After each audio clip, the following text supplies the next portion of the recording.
बच्चों, कैसे हैं आप। हमारे YouTube चैनल पर एक बार फिर से आप सभी का स्वागत है। देखो बच्चों, आज की हमारी क्लास रहेगी रेलवे ग्रुप डी के लिए और आज हम मैथ के सिलेक्टेड क्वेश्चन करेंगे जो बार बार रिपीट होते रहते हैं। देखो बच्चों, अगर आप कॉम्पिटिटिव एग्ज़ाम की तैयारी कर रहे हैं और चैनल पर नए हैं तो चैनल को सब्सक्राइब ज़रूर कर लेना।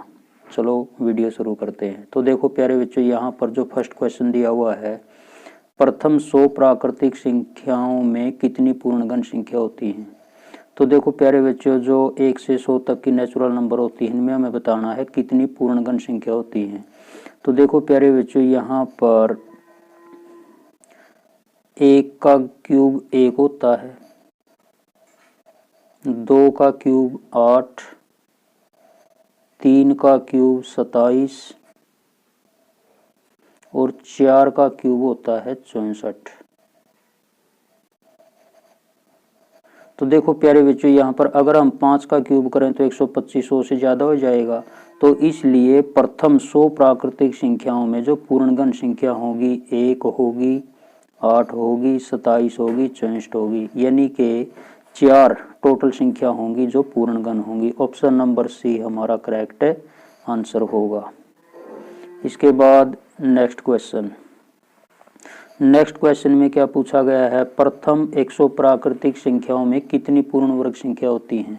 तो देखो प्यारे बच्चों, 1 से 100 तक की जो नेचुरल नंबर होती हैं प्राकृतिक संख्याएं, इसमें जो पूर्ण वर्ग संख्या होगी वो 10 होंगी।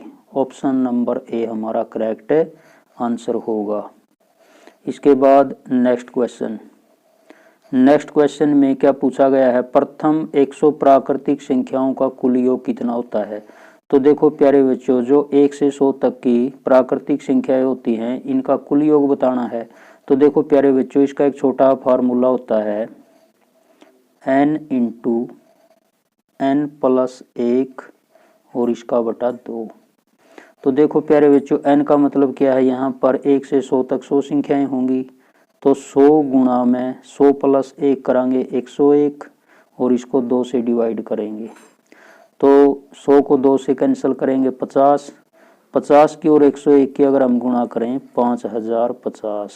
तो देखो प्यारे बच्चों, प्रथम 100 प्राकृतिक संख्याओं का जो योग होता है 5050 होगा। तो ऑप्शन नंबर डी हमारा करेक्ट आंसर होगा। तो देखो प्यारे बच्चों, ये फॉर्मूला याद रखना आपको, n इंटू n प्लस 1 का बटा 2। तो प्रथम 100 प्राकृतिक संख्याओं का जो कुल योग होगा 5050। ऑप्शन नंबर डी इसका करेक्ट आंसर होगा। इसके बाद नेक्स्ट इस क्वेश्चन में क्या पूछा गया है, प्रथम 100 प्राकृतिक संख्याओं में कुल अभाज्य संख्या कितनी होती हैं। तो देखो प्यारे बच्चों, 1 से 100 तक की जो नेचुरल नंबर होती हैं प्राकृतिक संख्याएं, इसमें प्राइम नंबर अभाज्य संख्या बतानी है। तो जो अभाज्य संख्या होंगी प्रथम 100 प्राकृतिक संख्याओं में 25 होंगी। ऑप्शन नंबर सी हमारा करेक्ट आंसर होगा। इसके बाद नेक्स्ट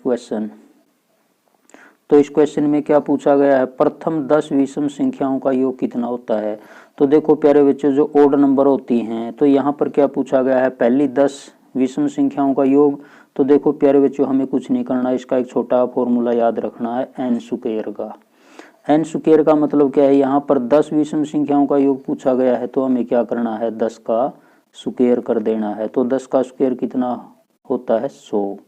तो देखो प्यारे बच्चों, प्रथम 10 विषम संख्याओं का जो योग होगा 100 होगा। ऑप्शन नंबर ए हमारा करेक्ट आंसर होगा। इसके बाद नेक्स्ट क्वेश्चन में क्या पूछा गया, प्रथम 10 सम संख्याओं का योग कितना होता है। तो देखो प्यारे बच्चों, इस क्वेश्चन में सम संख्याओं का योग बताना है, पहली 10 इवन नंबर का योग। तो देखो प्यारे बच्चों, यहाँ पर हमें एक छोटा फॉर्मूला याद रखना है, n स्क्वायर प्लस n। तो यहाँ पर इसका क्या मतलब है, n का मतलब यहाँ पर पहली 10 सम संख्याओं का योग ज्ञात करना है। तो हम क्या करेंगे, यहाँ पर 10 का स्क्वायर और उसमें प्लस 10 कर देंगे। तो 10 का स्क्वायर कितना होता है, 100 और प्लस 10 करेंगे तो कितना हो जाएगा, 110। तो देखो प्यारे बच्चों, ऑप्शन नंबर डी हमारा करेक्ट आंसर होगा। अगर हमें सम संख्याओं का योग ज्ञात करना है तो हमें एन स्क्वायर प्लस एन का फॉर्मूला यूज करना है। अगर हमें विषम संख्याओं का जैसे पहले क्वेश्चन में किया था तो एन स्क्वायर का फॉर्मूला यूज करना है। तो पहली 10 सम संख्याओं का योग होगा 110। ऑप्शन नंबर डी इसका करेक्ट आंसर होगा। इसके बाद नेक्स्ट क्वेश्चन, सबसे छोटी अभाज्य संख्या कौन सी है? तो देखो प्यारे बच्चों, जो सबसे छोटी प्राइम नंबर होती है वो 2 होती है। ऑप्शन नंबर ए इसका करेक्ट आंसर होगा। यहाँ पर इस क्वेश्चन में ये भी पूछ सकता है सबसे छोटी सम अभाज्य संख्या कौन सी होगी? तो देखो प्यारे बच्चों, ये संख्या होगी 2। तो सबसे छोटी सम अभाज्य संख्या 2, तो ऑप्शन नंबर ए इसका करेक्ट आंसर होगा।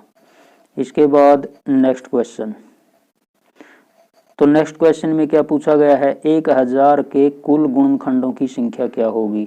तो देखो प्यारे बच्चों, बहुत इंपॉर्टेंट क्वेश्चन है, बार बार रिपीट होते रहते हैं इस प्रकार के क्वेश्चन। 1000 के कुल फैक्टर, टोटल फैक्टर बताने हैं।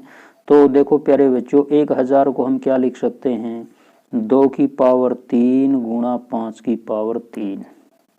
तो देखो प्यारे बच्चों, इस प्रकार के क्वेश्चन को हल करने के लिए हमें कुछ नहीं करना। यहाँ पर 2 की पावर 3 गुणा 5 की पावर 3 है, तो इस बेस से हमें कोई मतलब नहीं। यहाँ पर जो पावर दी हुई है, घात दी हुई है, इनमें हमें एक एक जोड़ देना है और इनकी गुणा कर देनी है।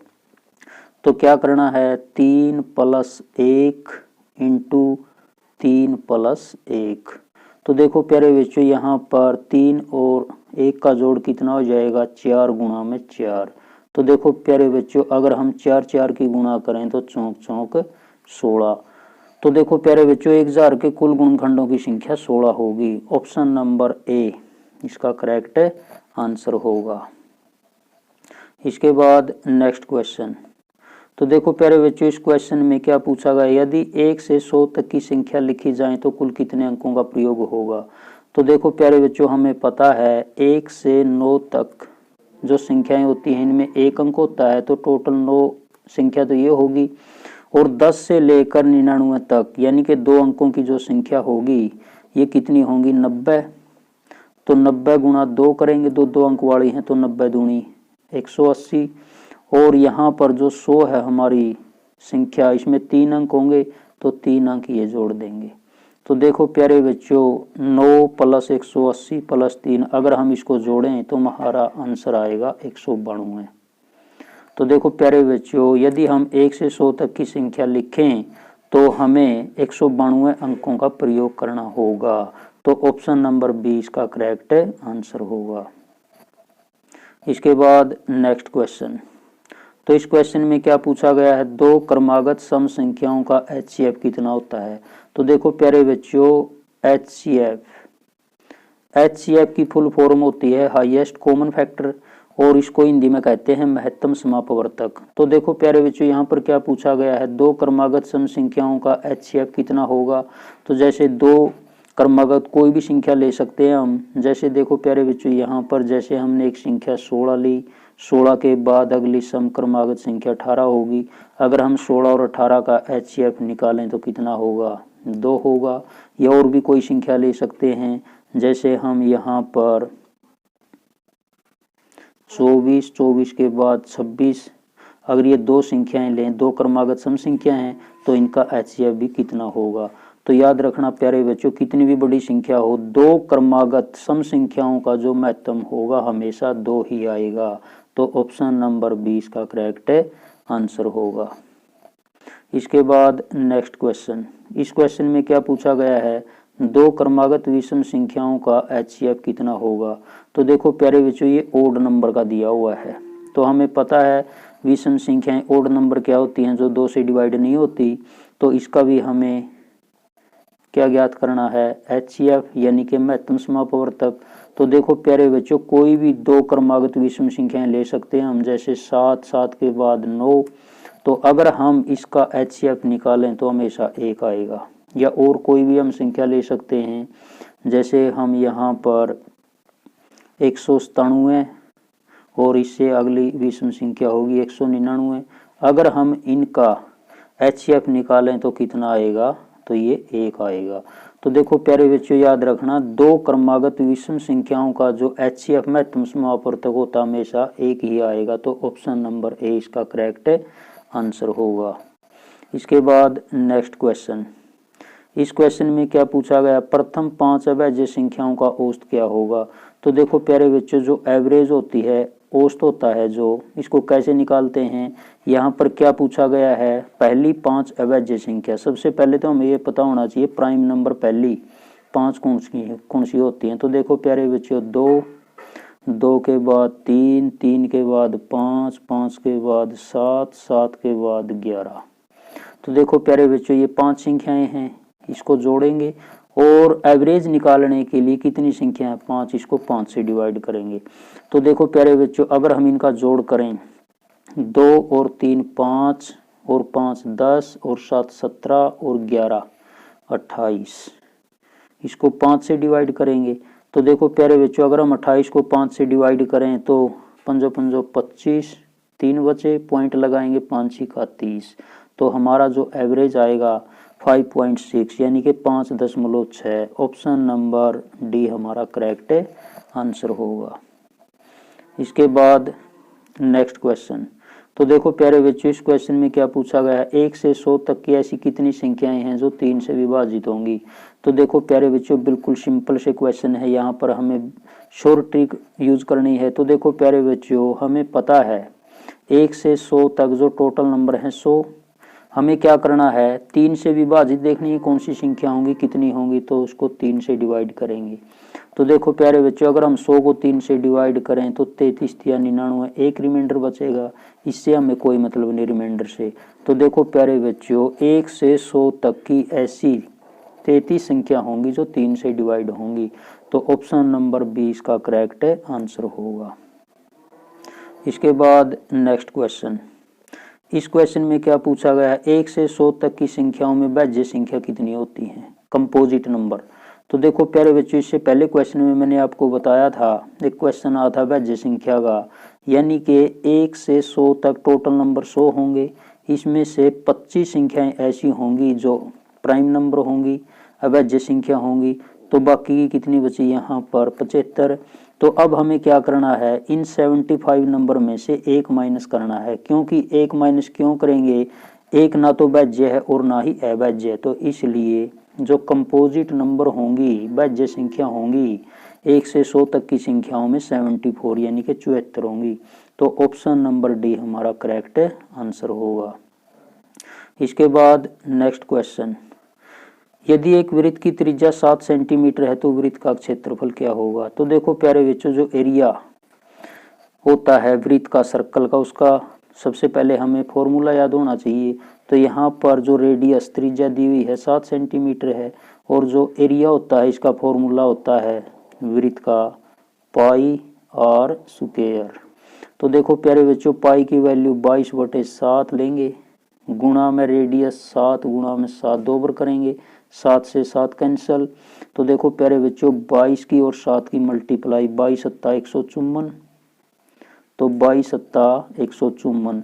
तो देखो प्यारे बच्चों, यहाँ पर 154 सेंटीमीटर और बी ऑप्शन में 154 वर्ग सेंटीमीटर। हमें पता है जो एरिया होता है वर्ग में होता है, इसलिए 154 वर्ग सेंटीमीटर। ऑप्शन नंबर बी हमारा करेक्ट आंसर होगा।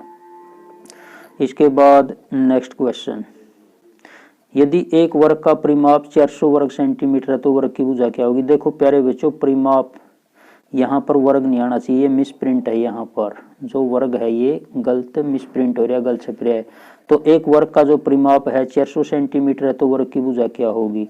तो देखो प्यारे बच्चों, जो स्क्वायर वर्ग होता है इसकी चारों साइड इक्वल होती हैं, तो इसका जो पेरीमीटर परिमाप दिया है 400 सेंटीमीटर, तो हम जानते हैं कि जो वर्ग स्क्वायर होता है इसकी चारों साइड क्या होती हैं, बराबर इक्वल होती हैं। तो इसको 4 से डिवाइड करेंगे, तो 400 को 4 से डिवाइड करेंगे 100, तो जो साइड भुजा आएगी 100 सेंटीमीटर होगी। तो ऑप्शन नंबर बी हमारा करेक्ट आंसर होगा।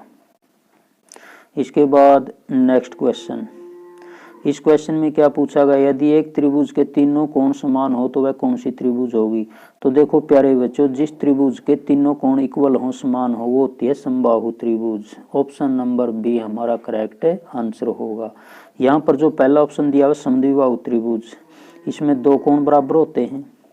विषमबाहु त्रिभुज में तीनों कोण अलग अलग होते हैं और समकोण त्रिभुज में एक कोण है 90 डिग्री का होता है।